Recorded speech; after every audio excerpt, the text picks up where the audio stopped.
Corona virus क्या यह वही महामारी है जिसके बारे में बड़े बड़े भविष्य वक्ताओं ने भविष्यवाणी कर कहा है कि 20वीं सदी में एक ऐसी महामारी फैलेगी जिसमें बहुत सारे लोग बेमौत मारे जाएंगे। जग जाहिर है कि कोरोना वायरस ने चीन से निकलकर पूरे विश्व पर मौत का कहर बरपा रखा है। WHO के मुताबिक अभी तक 45,693 मौतें और 90,306 व्यक्ति इस जानलेवा बीमारी के शिकार हो चुके हैं। लेकिन दोस्तों, ऐसे में राहत भरी खबर ये है कि इन भविष्य वक्ताओं ने ही मौत से बचने के लिए सटीक रास्ते बताए हैं। तो चलिए देर न करते हुए खंगालते हैं इन भविष्य वक्ताओं की भविष्यवाणियाँ। जय गुरुदेव पंथ के संस्थापक संत तुलसीदास जी की भविष्यवाणी। वह अपनी पुस्तक जय गुरुदेव की अमर वाणी के पृष्ठ 22 पर लिखते हैं, भविष्य में बीमारियों के बम फेंके जाएंगे, बीमारियों से लोग बेमौत मरेंगे। इस प्रकार की शुरुआत चीन करेगा। चीन अमेरिका के बड़े बड़े शहरों को नष्ट कर देगा, वहां भी लोग बेमौत मरेंगे। अमेरिका, चीन तथा रूस और चीन में आपसी युद्ध होगा। चीन में भी भारी संख्या में लोग मरेंगे। चीन की बची आबादी को भारत शरण देगा। आगे चलकर गृह युद्ध छिड़ जाएगा, तब जान बचाना मुश्किल हो जाएगा। अन्न और दवाइयों की कमी पड़ जाएगी। मेरी बातों को आप हंसी मजाक मानते हैं तो मैं आत्म कल्याण का काम करता हूँ। आप मेरी बातों को अभी न माने, जब सामने आएगी तब मानना। फिर आगे पृष्ठ 31 पर लिखते हैं, बाबा जय गुरुदेव की घोषणा सन 1972 में। आगे विश्व युद्ध होने पर भारी नुकसान होगा, लाशें पड़ी रहेंगी, उठाने वाले नहीं मिलेंगे। चीन, पाकिस्तान, अमेरिका आदि मुल्कों से विषैले बम फेंके जाएंगे। अधिकांश बम भारत की धरती पर उतार लिए जाएंगे। कीटाणु बम फेंके जाने पर बेगुनाह इंसान, जानवर, पक्षी आदि सब मरने लगेंगे। तो भारत का एक फकीर ऐसी जबरदस्त उल्टी आंधी चलाएगा कि उसमें हाथी भी उड़ता नजर आएगा। तेज हवाएं सभी कीड़ों को उड़ाकर वहां से ले जाएंगी। जहां से बम फेंके गए होंगे वहां फिर उस मुल्क के लोगों का सफाया हो जाएगा। दोस्तों, यहाँ पर इस भविष्यवाणी में जय गुरुदेव जी ने एक फकीर के बारे में भविष्यवाणी की है। उन्होंने कहा है कि एक ऐसा भारत का फकीर, एक ऐसा संत उल्टी आंधी चलाएगा जिसमें तेज हवाएं बहेंगी। जितने भी बम फेंके जाएंगे वह सारे उनकी धरती पर चले जाएंगे और वहां के लोगों का सफाया हो जाएगा। तो दोस्तों, देखना यह है कि वास्तव में वह फकीर कौन है। संत तुलसीदास जी ने इसी पुस्तक के पृष्ठ 59 पर 1971 में भविष्यवाणी करते हुए कहा था कि वह महापुरुष जो भारत को विश्व विजेता और विश्व गुरु बनाएगा, जिसकी एक भाषा होगी और एक झंडा होगा, वह भारत के एक छोटे से गांव में जन्म ले चुका है। संत रविदास, 16वीं सदी के विख्यात व चमत्कारी संत रविदास। दोस्तों, संत रविदास जी की भविष्यवाणियों से तो ऐसा प्रतीत होता है कि मानो संत रविदास जी ने 16वीं सदी में ही इस कोहराम के बारे में जान लिया था। उन्होंने इटली के बारे में बिल्कुल सटीक भविष्यवाणी करते हुए कहा है कि इटली में आने वाले समय में कोहराम मचेगा। दोस्तों, आपको बता दें कि इटली में कोरोना ने मौत का एक ऐसा तांडव मचाया है कि 13,000 से ज्यादा लोग मर चुके हैं और 1,10,000 से ज्यादा लोग संक्रमित हैं। संत रविदास जी लिखते हैं, भारत में अवतारी होगा जो अति विस्मयकारी होगा, ज्ञानी और विज्ञानी होगा, वो अद्भुत सेनानी होगा। जीते जी कई बार मरेगा, सदम वेश में जो विचरेगा। देश बचाने के लिए होगा एक आह्वान, युग परिवर्तन के लिए चले प्रबल तूफान। तीनों ओर से होगा हमला, देश के अंदर द्रोही घपला। सभी तरफ कोहराम मचेगा, कैसे हिंदुस्तान बचेगा। नेता, मंत्री और अधिकारी, जान बचाना होगा भारी। छोड़ सब मैदान भागेंगे, सब अपने अपने घर दुबकेंगे। जिन जिन भारत मात सताई, जिसने इसकी करी लुटाई, ढूंढ ढूंढ कर बदला लेगा, सब हिसाब चुकता कर देगा। चीन अरब की धुरी बनेगी, विध्वंसक ताकत उभरेगी। सभी तरफ संगीन लड़ाई, घाटे में होंगे ईसाई। इटली में कोहराम मचेगा। जी हाँ, जहाँ पर 13,000 से ज्यादा लोग मर चुके हों, उसे कोहराम कहना गलत नहीं होगा। इससे बड़ी क्या त्रासदी हो सकती है। लंदन सागर में डूबेगा, जो तीसरा प्रलयंकारी, जो होगा भारी संहारी। भारत होगा विश्व विजेता, भारत होगा विश्व का नेता। दुनिया का कार्यालय होगा, भारत में न्यायालय होगा। तब सतयुग दर्शन आएगा, संत राज सुख बरसाएगा। सहस्त्र वर्ष तक सतयुग लागे, विश्व गुरु बन भारत जागे। जैसे कि तुलसीदास जी ने एक फकीर, एक संत के बारे में भविष्यवाणी की थी, उसी संत के बारे में भविष्यवाणी यहाँ पर रविदास जी भी कर रहे हैं। कह रहे हैं कि तब सतयुग दर्शन आएगा, संत राज सुख बरसाएगा, सहस्र वर्ष तक सतयुग लागे, विश्व गुरु मन भारत जागे। जैसा कि आपने पढ़ा कि दुनिया का कार्यालय होगा, भारत में न्यायालय होगा। तो न्यायालय से तात्पर्य है ICJ, मतलब इंटरनेशनल कोर्ट ऑफ जस्टिस, जो कि वर्तमान में अमेरिका में है, वह भारत में चला आएगा। तब भारत सभी देशों का प्रतिनिधित्व करेगा और भारत विश्व विजेता और विश्व गुरु बनकर उभरेगा।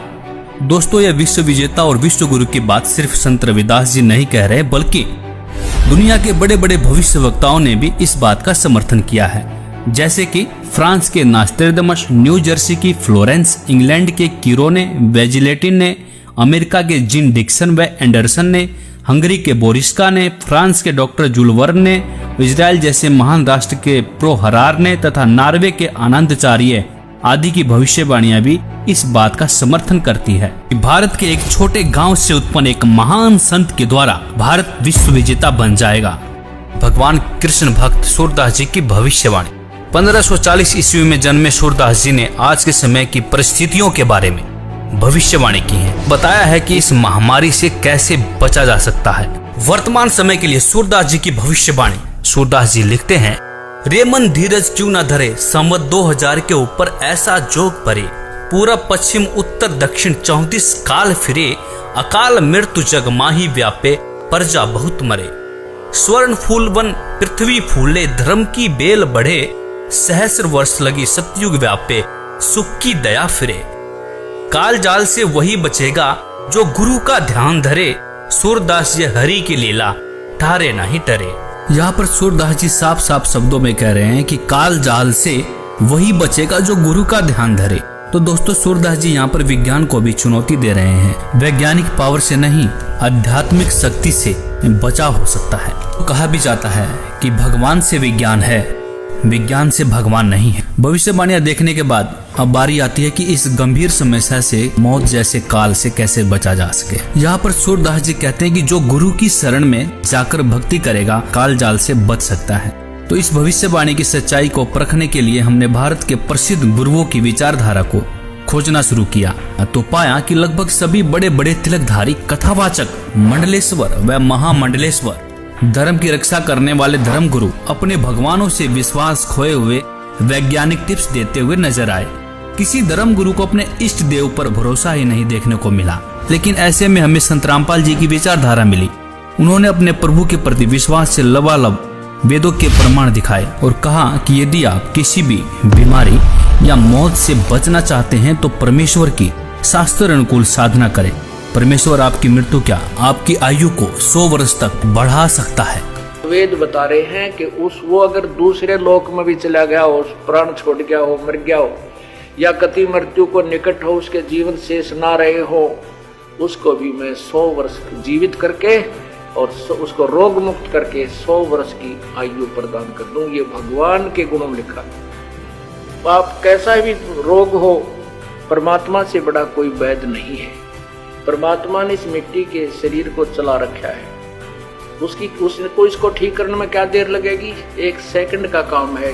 फ्रिक्शन ऑफ सेकंड में ये स्वस्थ कर सकता है। और ये जो हमारा विरोध किया करते हैं, हम समाचार पत्रों में लिखते थे कि उसको ऐसे ठीक हो गया, उसको ऐसे ठीक हो गया, तो ये उत्तर देते थे अज्ञानी कि हमारा करके दिखाओ, तुम किकर का लटका दे तार बांध रहे थारे क्यों करो, कनेक्शन दो परमात्मा का ना हो तो फिर हमें बताओ। विनम्र होकर के विधिवत साधना करो परमेश्वर की। जो भगवान के गुणों में लिखा वो नहीं मिलेंगे तो फिर अब साधना करने का लाभ क्या?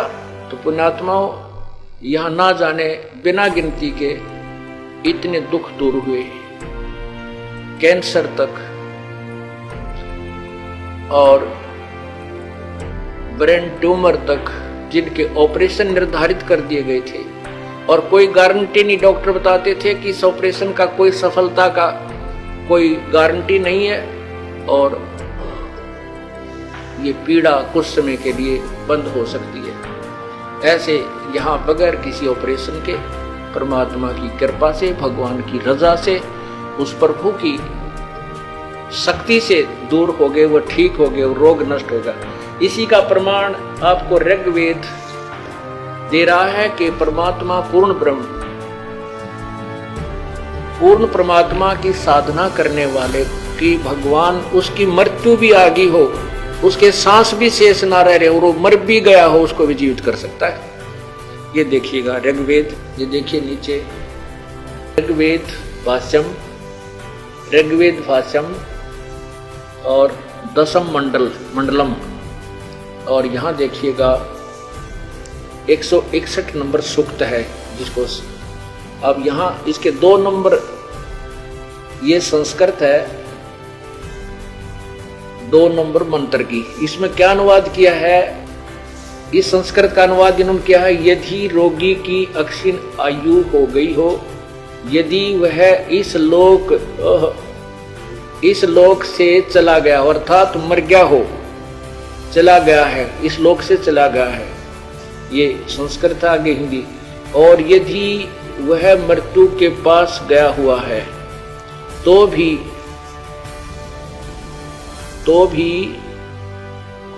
उसको मैं, भगवान कहता है, मृत्यु देवता नृत्य से के पास से लौटा ला सकता हूं, ये संस्कृत है, आगे देखना। और उसको 100 वर्ष के जीवन के लिए प्रबल करूंगा।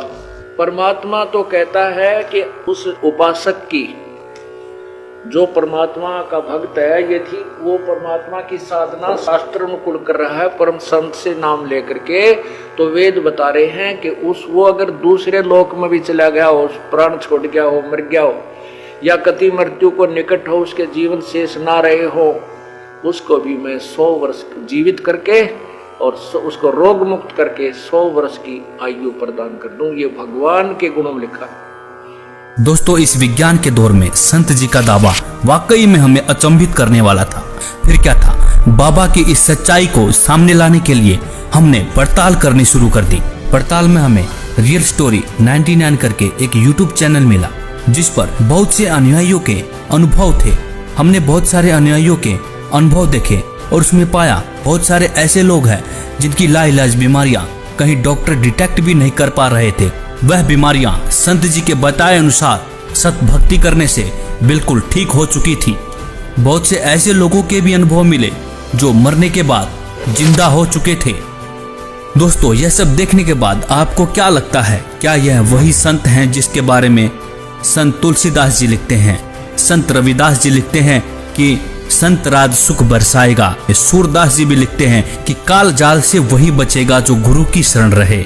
गुरु से तात्पर्य यहाँ पर एक सच्चे गुरु से है, जो आपको सही रास्ता बताता हो, सही शास्त्र अनुकूल भक्ति करके आपके जीवन को धन्य करता हो। नकली गुरु की शरण में रहने से मोक्ष संभव नहीं हो सकता।